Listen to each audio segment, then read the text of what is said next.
Então agora vamos trabalhar dentro do meu programa principal, né, que já foi gerado no momento que foi criado o projeto.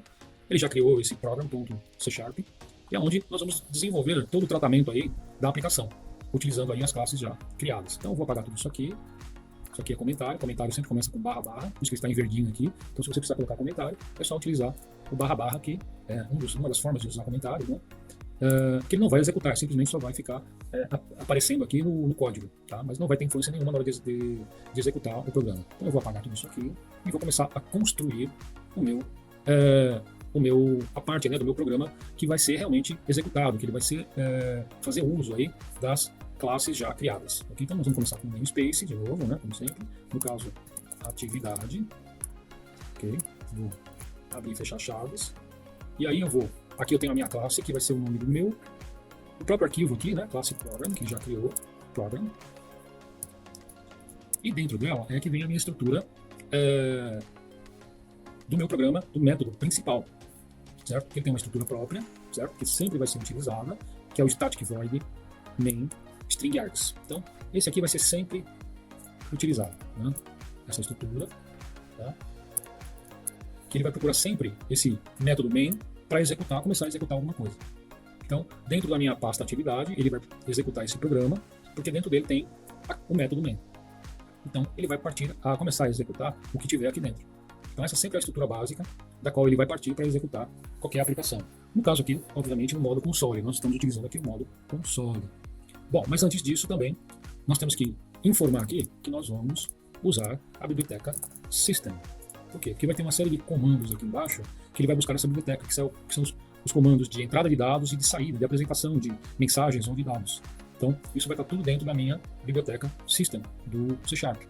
Então, vocês vão ver que no decorrer aí do uso da linguagem C Sharp, vocês vão ver que tem uma série de bibliotecas que podem ser utilizadas aí, dependendo da necessidade da aplicação.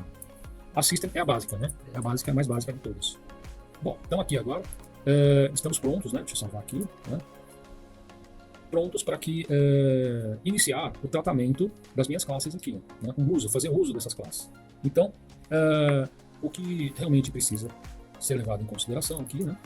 É que eu tenho aqui a classe clientes, a classe pessoa física, a classe pessoa jurídica.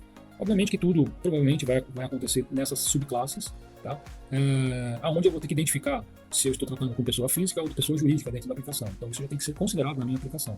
Porém, eu tenho aqui alguns dados aqui que eles são comuns, né? Tanto para pessoa física ou seja pessoa jurídica. Então, por isso é que eles estão aqui na classe clientes, que eles são comuns a qualquer tipo de pessoa, né? Ou pessoa física ou pessoa jurídica. Inclusive pagar imposto, que ele, na verdade, ele vai servir para a pessoa física apenas, porque na pessoa jurídica está sendo reescrito o cálculo que ele muda em relação ao cliente que está aqui, né, a pagar imposto que está em clientes, porque ele vai corresponder, na verdade, à grande maioria dos clientes que são pessoas físicas. Então, todo esse contexto, né, esses requisitos que estão lá descritos no material, eles têm que ser atendidos, têm que ser entendidos e atendidos, tá, dentro da minha aplicação. Então, voltando aqui para a aplicação, eu vou pegar o código. Esse aqui já estava aberto, eu vou fechar, que é o clientes. Esse aqui também era o clientes. Vou fechar aqui. E esse aqui que é o meu programa principal. Então, eu vou... Bom, antes de fazer essa cópia aqui, para explicar a aplicação, aqui entra também aquelas questões de criar o objeto, né? Criar o objeto e... Quando é que eu crio o objeto? Para criar o objeto, eu preciso instanciar esse objeto. E o que seria instanciar? Por exemplo, eu quero atribuir algum valor para pessoa física. Por exemplo, eu quero atribuir um CPF à pessoa física. Então, eu tenho que criar esse objeto primeiro com base na minha classe pessoa física. Então, eu vou fazer referência à minha classe. Eu vou dar um nome aqui, PF, igual. Vou usar a cláusula new. O quê? A classe pessoa física. Então, desta forma, né, indicando o tipo, aqui pessoa física, eu estou indicando que tipo que vai ser essa variável. Ela é do tipo pessoa física. E eu estou dizendo comigo que ele vai copiar a estrutura da classe pessoa física para dentro dessa variável local. Então, eu estou criando uma variável do tipo pessoa física com base na classe pessoa física. Então, o que ele vai fazer aqui? Ele vai conter aqui, dentro do objeto PF, que ele agora se transforma num objeto, ele vai conter todos os elementos de pessoa física, que é CPF e RG, porém ele herda nome e endereço da classe Pi, que é clientes, e as demais aqui, ó, total, valor e valor de imposto. Então, olha, além das propriedades específicas de pessoa física, ele traz também aqui as propriedades da classe principal, ou da classe Pi, que no caso é cliente, que são comuns, sendo pessoa física ou pessoa jurídica. Então, dessa forma, eu consigo fazer referência aos elementos da minha classe. Então, no caso aqui, se eu quiser, né, CPF, eu poderia atribuir aqui, né, 1, 2, 3, 4, 5, 6, 7, 8, 9, traços objeto, por exemplo. Então, eu poderia fazer isso? Sim. Né? Da mesma forma que eu poderia também acessar o método, né, pagar imposto. Também posso. Então, eu tenho acesso aos atributos e aos métodos da minha classe e da classe Pi. Como a classe pessoa física não tem método, ela simplesmente pega lá da classe Pi, que é essa daqui. Então, primeira coisa que tem que ser feita é isso, né? É instanciamento. O que é um instanciamento? É a criação de um objeto. Esse nome, você que dá o nome para esse objeto, certo? Não existe aí uma regra. Então, dessa forma, você consegue criar o objeto através da cláusula new, com base na minha classe. Ele vai copiar a estrutura da classe e atribuir a esse objeto, né, que você indicou aqui. E aí ele assume todas as propriedades e métodos daquela classe lá, que ele copiou. Bem, porém, a atribuição, né, dos valores, dos conteúdos, dos meus atributos da minha classe, elas não serão feitas dessa forma. Eu poderia fazer de forma direta aqui, né? Mas nós também podemos utilizar aí o readline, que é um método da linguagem JavaScript. Eu vou copiar aqui, certo? Para adiantar um pouco. Então, eu vou fazer o quê? Por que eles estão aqui? Pessoa física. Aqui. Às vezes, vamos salvar aqui. Ok, então, nós não vamos atribuir diretamente, certo? Nós vamos usar aqui o WriteLine para apresentar algumas mensagens na tela do console e logo em seguida ele vai utilizar o readline, certo? Para fazer a leitura do que vai ser digitado no próprio aqui, né? Aqui no próprio console do Visual Code. Nós vamos ver depois essa questão aí, a execução, né? E ver como que ela funciona. Tá aqui. Então, eu vou tirar isso aqui, tá dando um erro lá, porque ele tem 2 vezes aqui o instanciamento, né? Isso aqui não estava agora, né? Agora sim. Tá? Mas mesmo assim ainda ele apresenta algum erro aí. Ah, tá. Acho que tem um fecha-chaves a mais aqui. Pronto.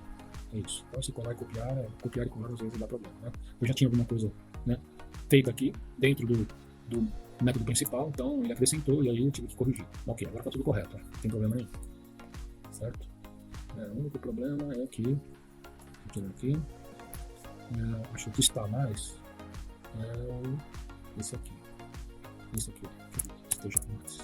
Pronto, agora acho que está correto. Então, perfeito. Agora está na ordem, né? Que tem aqui exatamente, ó, na ordem. Então, eu tenho aqui, eu defini aqui uma variável, né? Que eu vou fazer uso dessa variável para depois entrar com o valor lá mais abaixo. Aí eu tenho aqui já a declaração de outras variáveis, né? Lembrando que a linguagem C# é uma das linguagens que são altamente tipadas.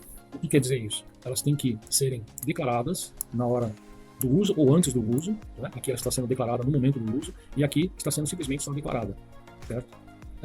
Então, de alguma forma, ela tem que ser declarada para que ela possa ser utilizada dentro da programação. Isso não acontece em algumas outras linguagens. No caso de JavaScript, de Python, eles não exigem que as variáveis que vão ser utilizadas dentro da aplicação sejam previamente declaradas. Então, nós dizemos que essas linguagens elas não são tipadas, né? Ou têm baixo nível de tipagem.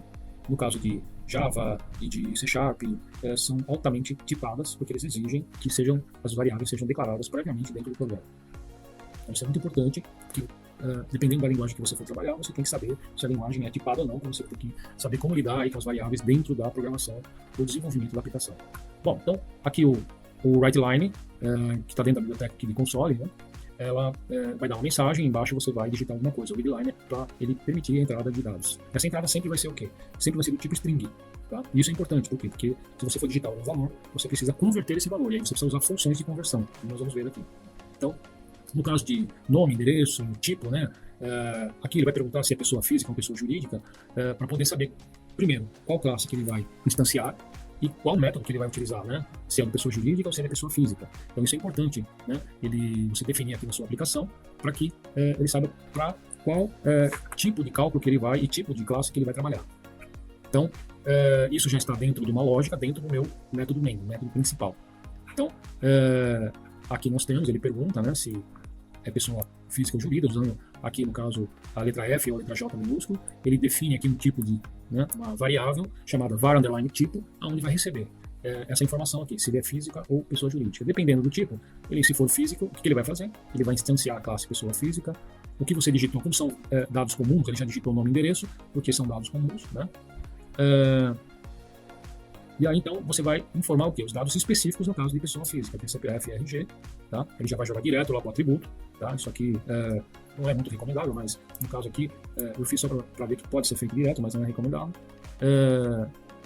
E também, no caso aqui, o valor da compra, né? O valor da compra, ele já vai usar essa variável aqui, que já foi definida como float, e está sendo usado aqui, ó, na entrada de dados. Então eu estou usando o readline para entrada com o valor, porém estou usando a função de conversão float parse. Então, como tudo que é readline é texto, ele vai pegar o que for digitado aqui no readline como texto e já transformar em float e jogar nessa variável que já é um float também, né? Ela foi definida como um float aqui. Se ela não fosse definida como float, provavelmente ele ia reclamar que são dados incompatíveis, né? Não similares. E aí, uma vez você informado esse valor de compra, ele vai transferir esse valor como argumento para o método. Aí você vai aplicar o método pagar imposto com esse valor que foi digitado. Ele vai passar como argumento. Então, aí ele vai passar como argumento, ele vai vir aqui como variável v, e aí ele vai transferir lá para o atributo valor, vai calcular o imposto, que é 10%, e vai jogar lá no atributo imposto, e depois vai calcular o total. Que aí tem o imposto, vai ser o valor mais imposto é o total. Ele vai jogar aqui no atributo total. Então, se ele for pessoa física, ele vai executar tudo isso aqui, vai executar o pagar imposto de pessoa física, calcular os 10% através do argumento, e aí depois ele vai apresentar, né, simplesmente só apresentar os dados, né, e aqui eu estou compondo o título, e esse mais aqui, ele está compondo, ele está concatenando uma string com um resultado aqui, né, que foi digitado, que foi passado para cá. E no caso dos valores, eu estou aqui no caso de valor de compra, imposto a pagar, como se trata de valores monetários, eu estou transformando em string, mas formatando em currency. Esse C maiúsculo aqui é em currency, que é moeda. Ele vai pegar a moeda do sistema, o formato de moeda, inclusive com o cifrão, né, que é o símbolo da moeda, e vai formatar em formato de moeda, para ficar mais apresentável, certo? Então, isso é o que vai acontecer se ele for do tipo pessoa física. Em seguida, vamos ver o que vai acontecer, né, no caso, se for pessoa jurídica. No caso, então, de pessoa jurídica, né, ele perguntou aqui, né, que tipo que é, ele guardou aqui, né, você vai informar se é F ou J minúsculo. Se for J, ele vai, né, eu tenho uma estrutura de controle condicional aqui, né, se aquela variável conter J, ele vai executar o que está aqui.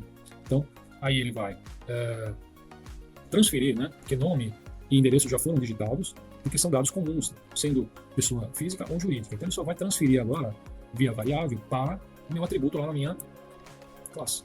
Mas ele só vai permitir isso porque ela está como público. No get e set não tem nenhuma redefinição, não tem nenhuma mudança de modificador de visibilidade aqui, né?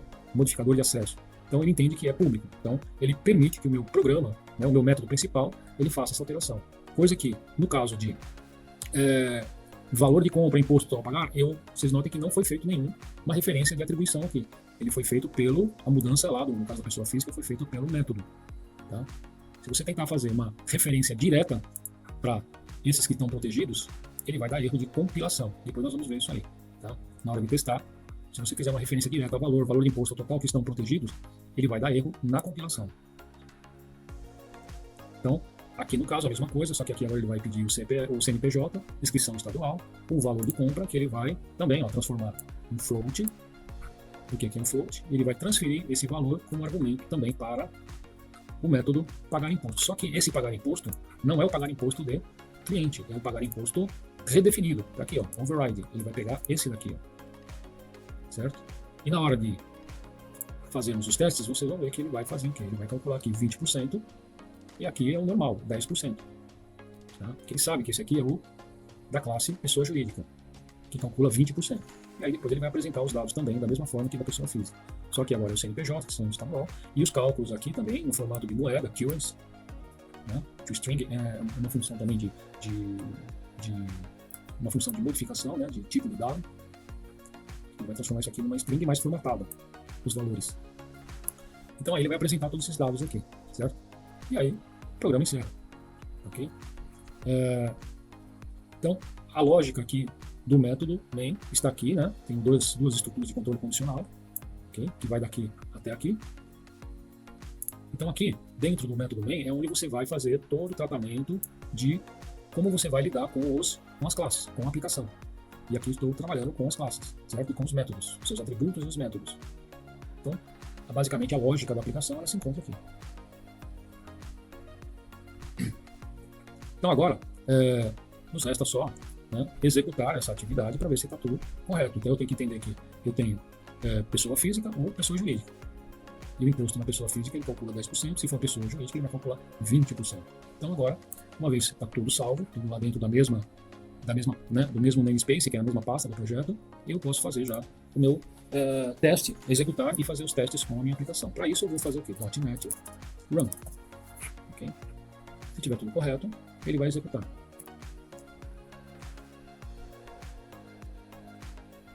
Ele demora um pouquinho, porque ele está como recompilando, né?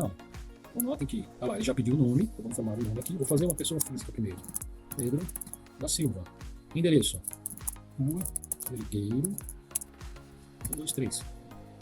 Pessoa física ou jurídica? F minúsculo. Então, o que ele vai pedir? O CPF. Você vai informar o CPF e o RG.